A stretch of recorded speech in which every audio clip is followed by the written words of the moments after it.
यो भाग्यले ढाँटेन छ भने त्यो घरको छानोसँगै मानो पनि मैले आउँछु।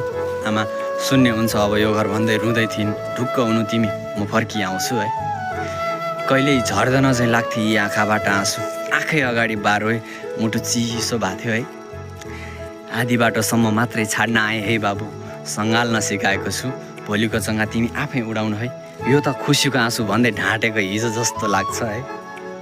भन्न त भन्थे आमा भन्दा अर्को कुनै शीतल दिने छहारी हुँदैन, बाबु भन्दा राम्रो अर्को कुनै सल्लाह दिने सल्लाहकार हुँदैन है। सबै थोक हारे पनि साथीभाइ जितेको थिएँ, दाजुभाइ कमाएको थिएँ। संसार जितेस् हामीलाई नबिर्सियोस् भन्दै फर्किए।